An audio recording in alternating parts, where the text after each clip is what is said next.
Hello दोस्तों, आप सभी का मेरे चैनल में बहुत बहुत स्वागत है। आइए शुरुआत करते हैं नए वीडियो के साथ। तो ये वीडियो के अंतर्गत दोस्तों मैं बताना चाहूँगा, महिला एवं बाल विकास विभाग के अंतर्गत बहुत सारी पद जो है निकली हुई है। तो ये तो है राजनांदगांव के अंतर्गत निकला हुआ है, तो राजनांदगांव जिला वालों के लिए निकला हुआ है ना? वैसे ही अलग-अलग जिला के लिए भी निकला हुआ है दोस्तों।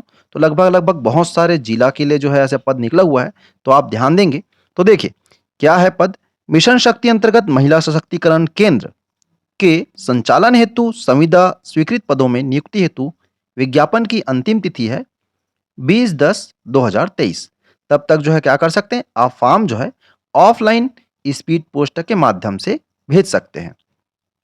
भारत सरकार ने एकीकृत महिला सशक्तिकरण कार्यक्रम अंतर्गत महिलाओं के सुरक्षा, संरक्षण एवं सशक्तिकरण हेतु एक अम्ब्रेला योजना मिशन शक्ति की शुरुआत की है दोस्तों।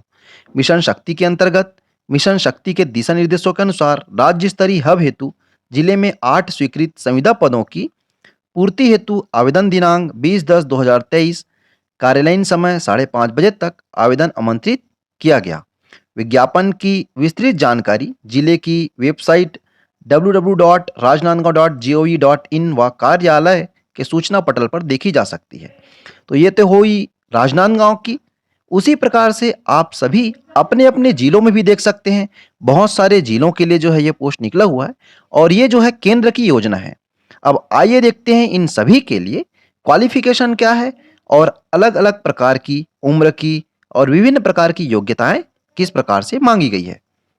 तो देख सकते हैं दोस्तों 5/10/2023 को जो है ये निकला हुआ है और इसके अंतर्गत जिला मिशन समन्वय जिला मिशन समन्वयक का अनरिजर्व्ड का एक पोस्ट है और एसटी 0 योग 1 और इनका जो है एक मुश्त या संविदा मासिक वेतन जो होगा 31,450 होगा।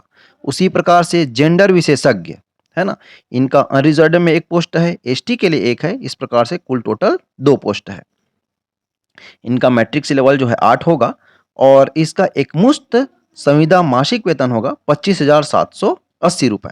उसी प्रकार से वित्तीय साक्षरता एवं समन्वय विशेषज्ञ, इसके जो है अनरिजर्व्ड और एसटी के लिए एक, योग जो है 2 पोस्ट। ये जो है इनका वेतन या मासिक 20,900 रुपए है, एक मुश्त होगा दोस्तों।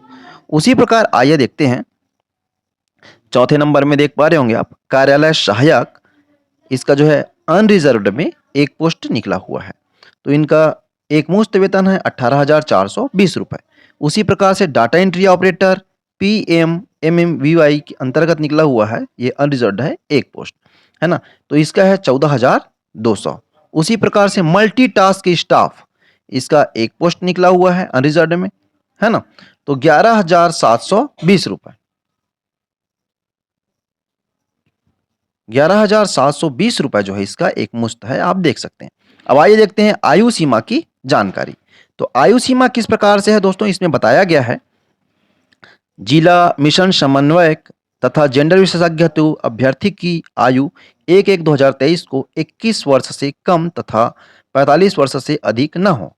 तो 21 वर्ष से जो कम नहीं होना चाहिए और 45 वर्ष से अधिक नहीं होना चाहिए।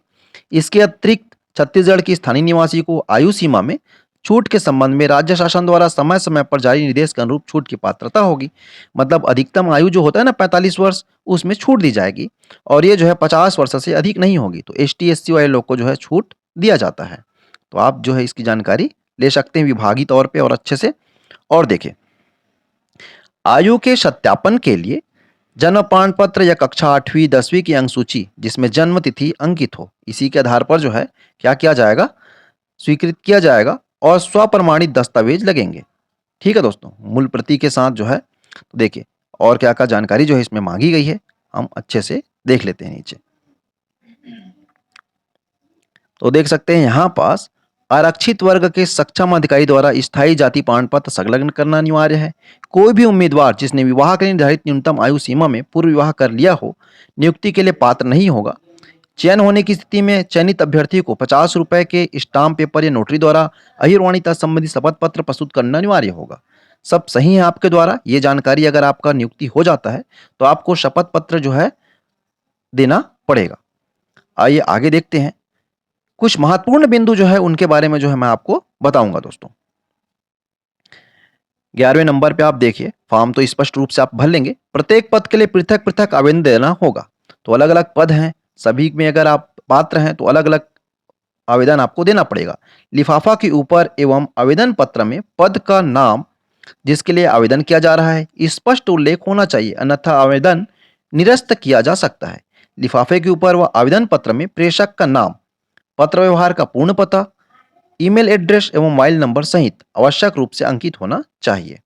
आवेदक अपनी अर्हता की जांच स्वयं कर ले तथा विगलित पद के निर्धारित अर्हता एवं शर्तों के पूरा करने में ही आवेदन पत्र भेजें। अगर आपके पास पात्रता है तभी जो है आप आवेदन करिए। मूल्यांकन किस प्रकार से होगी इसकी भी जानकारी दे दी गई है।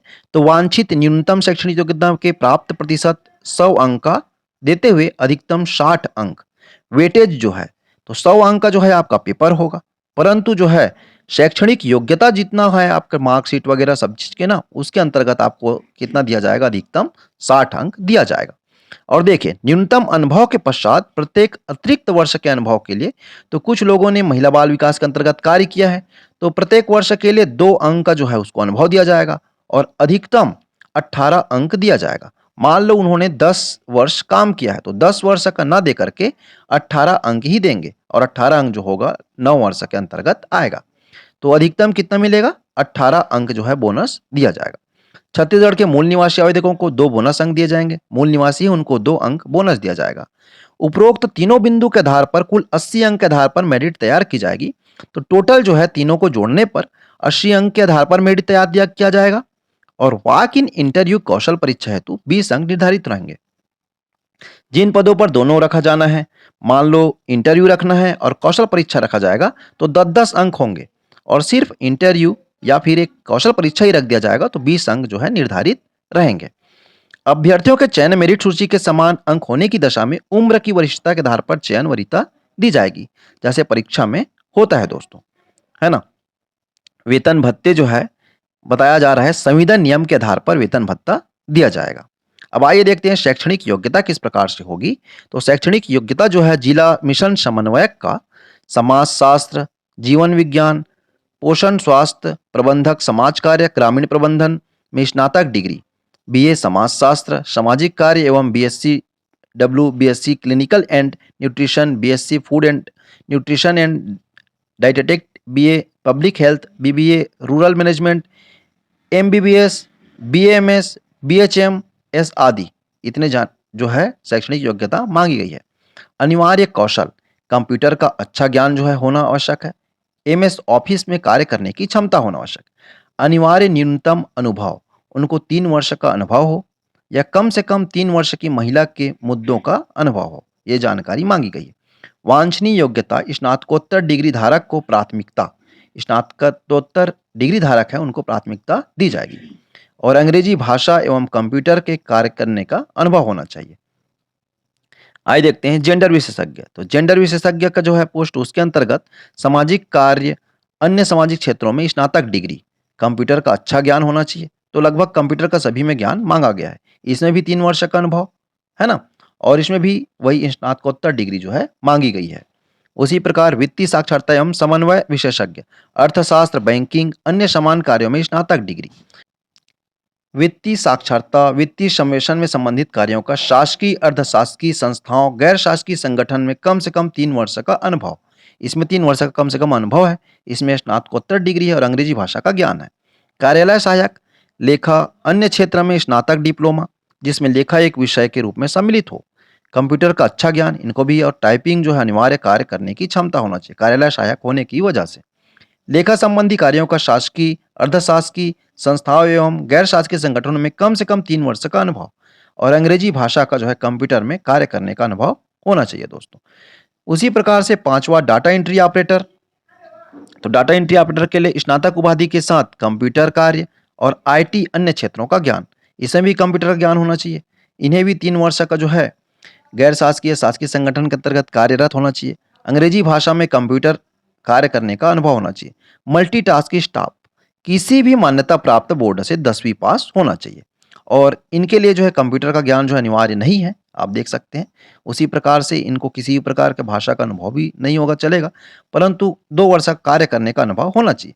देखिए दोस्तों, अगर अनुभव नहीं होता है तो बिना अनुभव वाले को लिया जाता है किसी भी पद में, आप सभी को जानते हैं। नियुक्ति की अवधि जो है बताया जा रहा है 2 वर्ष की होगी और समय-समय पर 1 वर्ष के लिए कलेक्टर के द्वारा बढ़ाया जाएगा। ये जानकारी जो है आई है। तो संविदा के लिए जो है जो नियम पालन होता है उसी के अनुसार है दोस्तों, है ना? और ये देख लीजिए, आवेदन पत्र जो होगा वो 20/10/2023 तक कार्यालयीन समय 5:30 बजे तक जो है आपको कार्यालय महिला एवं बाल विकास विभाग जिला राजनांदगांव के अंतर्गत पहुंच जाना चाहिए। इस प्रकार से पोस्ट जो है आपको सभी जिलों में देखने को मिलेंगी और 8-8 पोस्ट जो है इसके अंतर्गत निकला हुआ है। तो बहुत अच्छा अपॉर्चुनिटी बन करके आ रहा है दोस्तों महिला बाल विकास के अंतर्गत नौकरी लगने का। और संविदा नौकरी है, इसमें एक बार जैसे ही आप अंदर जाते हैं उसके बाद 2 साल के बाद प्रति वर्ष एक-एक बार बढ़ाया जाएगा। इस प्रकार से जो है इसमें जानकारी निकल कर के आ रही है। ये आपको अच्छी लगी है तो इस वीडियो को आप लाइक कर दीजिए और चैनल में पहली बार हैं तो इसे आप सब्सक्राइब कर दीजिए। Thank you.